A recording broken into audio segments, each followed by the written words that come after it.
Hello, my dear YouTube family, and welcome back to my YouTube channel. My name is Varun Bajpayee and I'm a mathematics mentor.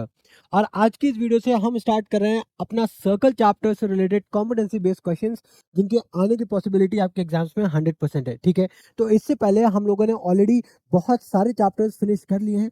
ठीक है, और इस पूरे video series में जो competency based question series जो हमारी चल रही है, इस पूरे सीरीज में हमारा मेन पर्पस, मेरा बेसिकली मेन पर्पस है कि मैं आपको कम से कम टाइम में मैक्सिमम आउटपुट में आपको डिलीवर कर सकूं। तो इस वीडियो सीरीज में जितने भी आपको वीडियोस दिखेंगे वो बहुत ज्यादा लंबी ड्यूरेशन के नहीं है। रीजन यही है कि मैं आपका बहुत ज्यादा टाइम नहीं लेना चाहता और मैं यही चाहता हूं कि आप कम से कम टाइम में ऐसे इंपॉर्टेंट क्वेश्चंस की प्रैक्टिस कर पाएं और साथ ही साथ ऐसे इंपॉर्टेंट कॉन्सेप्ट सीख पाएं जिससे आपका कॉन्फिडेंस बूस्ट अप हो जाए। और साथ ही साथ अगर आप ये सारी वीडियो सीरीज को देख रहे हो तो आपके पास एक ऐसे इंपॉर्टेंट क्वेश्चंस की लिस्ट तैयार हो जाएगी जो आपको एग्जाम्स में श्योर शॉट हेल्प करेगी। ठीक है, तो आज की इस वीडियो में हम लोग बेसिकली दो क्वेश्चंस को डिस्कस करेंगे। पहला क्वेश्चन ये रहेगा और दूसरा क्वेश्चन ये है। ठीक है, तो वन बाय वन हम लोग इन दोनों क्वेश्चंस को डिस्कस करेंगे। ठीक है, तो देखो हम लोग यहाँ पे सबसे पहले एक चीज सीखते हैं जो बेसिकली सर्कल चैप्टर में दो थ्योरम्स है। ठीक है ना, सर्कल चैप्टर में खाली दो थ्योरम्स है। एक थ्योरम तो क्या बोलती है, आपके पास एक सर्कल है। ठीक है, और सर्कल पे अगर आप कोई भी टैंजेंट ड्रॉ करते हो, सर्कल पे अगर आप कोई भी टैंजेंट ड्रॉ करते हो तो वो हमेशा सेंटर से क्या होता है, परपेंडिकुलर होता है। ठीक है, सेंटर से अगर आप टैंजेंट पे कोई लाइन ड्रॉ करते हो तो ऑलवेज परपेंडिकुलर होता है टैंजेंट से, यानी कि 90 डिग्री का एंगल बनाता है। पहली थ्योरम, थ्योरम नंबर वन।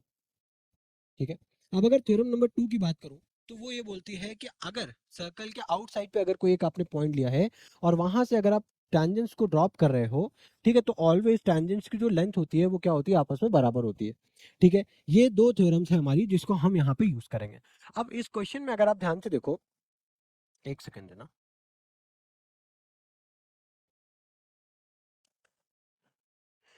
अब अगर आप ये क्वेश्चन ध्यान से देखो तो हमारे पास एक सर्कल गिवन है। ठीक है, उस सर्कल में तीन टैंजेंट्स हैं। कितनी टैंजेंट्स हैं, तीन टैंजेंट है। अगर मैं यहाँ पे एक सर्कल को ड्रॉ कर रहा हूँ, ठीक है, फॉर एग्जांपल ये हमारा एक सर्कल है।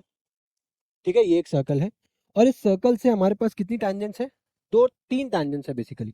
ठीक है, पहले इसको मैं इधर कर देता हूँ। ठीक है, ये सर्कल है। ठीक है, और यहाँ से तीन टैंजेंट्स जा रही हैं। ठीक है, एक टैंजेंट ये हो गई। ठीक है, दूसरी टैंजेंट हमारी कहीं ये हो गई। ठीक है, दूसरी टैंजेंट ये हो गई और तीसरी टैंजेंट जो है वो कहीं ये है। तो आई होप ये चीज समझ में आ रही होगी। कितनी टेंजेंट्स हो गई, तीन टेंजेंट्स हो गई। ठीक है, फॉर एग्जांपल क्या दिया हुआ है उन्होंने, ये पॉइंट आपका के है। ठीक है, ये पॉइंट आपका क्यू है, ये पॉइंट आपका पी है, ये पॉइंट आपका एल है, ये आपका एम है और ये आपका एन है पॉइंट। ये आपके पॉइंट्स गिवन है। उसमें से ये एंगल भी गिवन है 50 डिग्रीज। ये एंगल भी आपको गिवन है कितना, 50 डिग्रीज। ठीक है, और ये जो के एल है इसकी वैल्यू गिवन है 6 सेंटीमीटर। ठीक है, क्यू एल की वैल्यू 2 सेंटीमीटर गिवन है। कितनी गिवन है, 2 सेंटीमीटर। और ये भी एक गिवन है information that P M is half of K L. P M is half of K L. ठीक है, ये चीज तो हमको पता है। अब हमको पूछा क्या गया, पूछा गया है डियर हमसे यहाँ पे कि एंगल एल एम के हमको बताना है।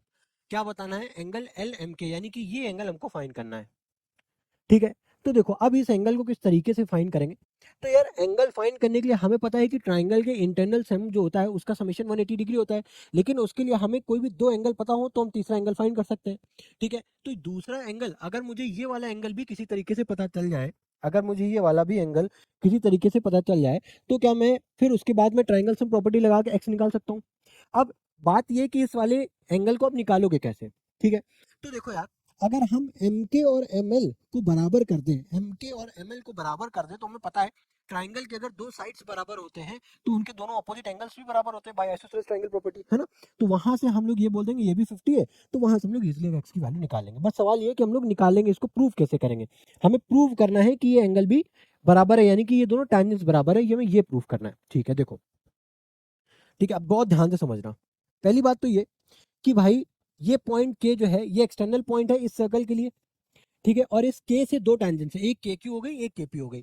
तो क्या मैं यहां से बोल सकता हूं कि के क्यू बराबर हो जाएगा के पी। ठीक है, tangents, tangents from from external point, external point are equal, ये बोल सकता हूँ tangents drawn from external point are equal, तो यहाँ से के क्यू बराबर के पी हो गया, और के क्यू की अगर बात करो तो वो कितना है डियर, 8 सेंटीमीटर है। तो क्या यहाँ से मैं ये बोल सकता हूँ कि के पी भी हमारा 8 सेंटीमीटर हो गया ना। अब अगर आप देखो मुझे पीएम की वैल्यू, बहुत ध्यान से समझना, बहुत ध्यान से समझना, ठीक है, एक पॉइंट भी स्किप मत करना। देखो, अब अगर ये डिस्टेंस हमारी 2 सेंटीमीटर है, तो क्या ये एल से लेकर के जो एन की डिस्टेंस है, एल एन, क्या ये भी हमारी 2 सेंटीमीटर हो जाएगी क्या? पहले तो यस और नो में ये बताओ, और अगर होगी भी तो कैसे होगी? देखो, ये जो एल पॉइंट है, अगर आप ध्यान से देखो, एल पॉइंट जो है, यहाँ ये भी एक पॉइंट क्या हो रहा है, क्या है, सर्कल के बाहर है। तो एल पॉइंट से मान लेता है मैं दो टेंजेंट्स और ड्रॉ कर रहा हूँ, एल क्यू और एक एल एन। तो ये एल क्यू और एल एन भी बराबर होंगे, है ना, एल क्यू और एल एन भी बराबर होंगे, एल क्यू और एल एन भी बराबर होंगे, रीजन आपका सेम हो जाएगा। उसी तरीके से यहाँ से एम पॉइंट से, यहाँ से एम पॉइंट से एक टेंजेंट हो गई एम एन और एक टेंजेंट हो गई एम पी, ये भी दोनों बराबर हो जाएंगे, रीजन आपका सेम है ना। अब अगर ये 2 सेंटीमीटर है तो ये भी 2 सेंटीमीटर हो जाएगी, पर सवाल ये, मुझे पीएम तो पता नहीं है, मुझे पीएम का तो अता पता है नहीं, है ना। तो अगर पीएम मुझे पता होता तो मैं एनएम निकाल देता। आ रही है ना बात समझ में? अगर मुझे पीएम पता होता, पीएम पता होता तो एनएम निकाल देता। अब पीएम किस तरीके से निकालोगे, तो वो डियर मैं इस रिलेशन का यूज करूंगा। अब क्या लिखा है यहाँ पे, PM equals to half of K L. तो P M equals to half of K L, हमको ऑलरेडी पता है डियर 6 सेंटीमीटर इंटू 6, यानी कि पी एम की वैल्यू कितनी आ गई अपन के पास, 3 सेंटीमीटर आ गई। अगर ये 3 सेंटीमीटर आ गई तो क्या मैं ये बोल सकता हूँ कि ये जो एन एम है ये भी 3 सेंटीमीटर हो जाएगी, हो जाएगा, बिकॉज ये 3 सेंटीमीटर है। अब देखो, अब देखो, अब यहाँ पे मुझे इस पूरा केपी की वैल्यू मुझे पहले से ही पता है, केपी की वैल्यू मुझे पहले से ही पता है। क्या पता है भाई, ये दोनों टेंजेंट्स है ना, तो ये भी 8 सेंटीमीटर होगी। अब 8 में से 3 को घटाओ, कितना बचेगा यहाँ पे, 5 सेंटीमीटर। तो ये कितना हो गया, 5 सेंटीमीटर। अब देखो, देखो, ये 5 सेंटीमीटर है, और अगर आप इसको देखो 2 + 3, ये भी 5 सेंटीमीटर हो गया।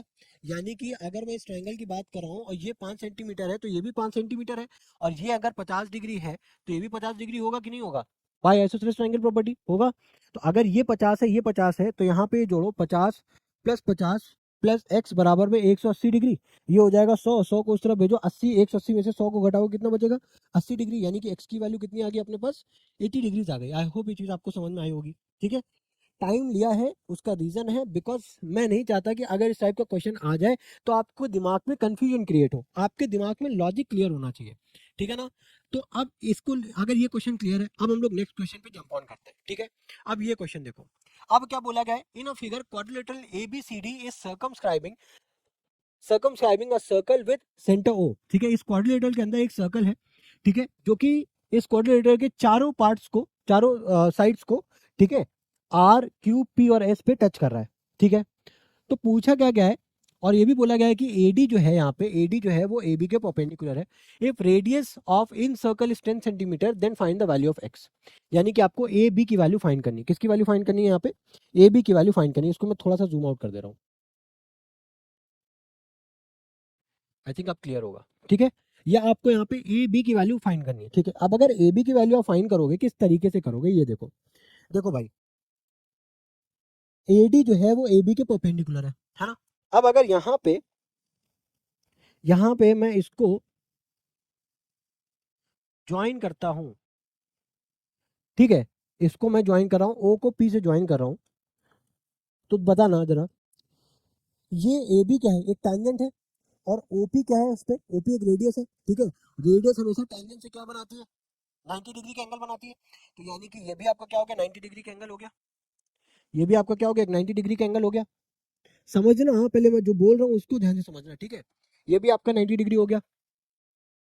अब देखो, अब ये जो सी पॉइंट है, ये जो सी पॉइंट है, ये सर्कल के लिए ये पॉइंट बाहर लाई कर रहा है, और इस सी पॉइंट से दो लाइन गई है जो कि सर्कल को दो पॉइंट पे टच कर रही है, आर और क्यू। तो यानी कि दो टैंजेंट हो गई। तो क्या मैं यहाँ से ये बोल सकता हूँ क्या, कि सी आर और सी क्यू बराबर होगा, सी आर और सी क्यू बराबर होगा, वाई, बिकॉज टैंजेंट्स, सही, वही फिर से सेम बात रिपीट करेंगे, tangents drawn from external points are are equal, ये हो जाएगा, ये हो जाएगा। चलो, अब अगर ये चीज आपको समझ में आ गई है, ठीक है, तो सी आर और सी क्यू, ठीक है। बट यहाँ पे देखो, ये जो लेंथ आपको जो दी गई है वो पूरी सी बी की दी गई है। किसकी दी गई है? सी बी की लेंथ दी गई है। सी बी की लेंथ कितनी दी गई है डियर? आपको दी है 38 सेंटीमीटर। अब मुझे पता है कि जो सी बी है, सी बी है, ये कॉम्बिनेशन है बी क्यू प्लस किसका? क्यू सी का। तो यहां से मैं ये लिख सकता हूँ B Q plus Q C बराबर 38 सेंटीमीटर।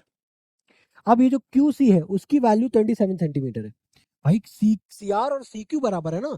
भाई सी आर हमको 27 दिया है तो सी क्यू भी 27 होगा ना, ये भी 27 होगा। तो यहां से अब हम बी क्यू निकाल सकते हैं क्या? देखो हमारा लॉजिक क्या है, हमें निकालना है एक्स की वैल्यू। तो पहले मैं अगर बी क्यू की वैल्यू निकाल लेता हूं, तो ये देखो बी पॉइंट भी बाहर लाई कर रहा है, तो बी क्यू और बीपी भी बराबर हो जाएगा। तो भाई अगर बी क्यू मैंने निकाल लिया तो बीपी मैंने ऑटोमेटिकली निकाल लिया। तो मुझे बीपी पता चल गया, फिर उसके बाद मैं किसी भी तरीके से एपी की वैल्यू अगर फाइंड कर लूंगा तो मुझे पूरी डिस्टेंस पता चल जाएगी। और एपी किस तरीके से फाइंड करूंगा वो देखो ठीक है, यहाँ पे एस ओ पी एक स्क्वायर फॉर्म हो रहा है, उसको अभी हम लोग प्रूफ करेंगे। ठीक है, अब स्क्वायर की सारी साइड्स बराबर होती है, तो इस तरीके से ये भी 10 सेंटीमीटर हो जाएगी और यहाँ पे बीपी को ऐड कर देंगे, हमारे पास आंसर आ जाएगा। आ रही ना बात समझ में? तो यहाँ से क्यू सी की वैल्यू कितनी गिवन है अपन को? वो गिवन है 27 बराबर में 38। तो बी क्यू यहाँ से क्या हो जाएगा? 38 माइनस ऑफ 27। 8 में से 7 गया बचा 8 और 3 में से 2 गया बचा 11। तो यानी कि बी क्यू की वैल्यू कितनी आ गई? 11 सेंटीमीटर आ गई। बी क्यू की वैल्यू कितनी आ गई? 11 सेंटीमीटर आ गई। ठीक है ना? अब देखो भाई, बी क्यू की वैल्यू डियर अगर आपको, अब यहाँ से देखो बी क्यू जो है, बी क्यू जो है वो आपका बीपी के बराबर है। कैसे बराबर है बी क्यू बीपी के? बिकॉज बिकॉज यहाँ पे भी सेम रीजन आपको लिखना है। tangents tangents tangents drawn from external point are equal। अब मुझे लगता है आप समझ लोगे। ठीक है, तो अगर बी क्यू आपका 11 है तो आपका बीपी भी कितना हो जाएगा? 11 सेंटीमीटर। ठीक है, अब देखो, अब अगर आप बात करो, अब अगर आप बात करो इन, अभी मुझे नहीं पता कि स्क्वायर है, अभी मुझे नहीं पता, तो अगर मुझे नहीं पता तो मैं इसको क्वाड्रिलेटरल मानूंगा। ठीक है, तो मान लेता हूं in quadrilateral S O P A, S O P A. ठीक है, अब देखो इस एस ओ पी ए में, ठीक है, ये जो एसओ है, ये जो एसओ है ये ओपी के बराबर है।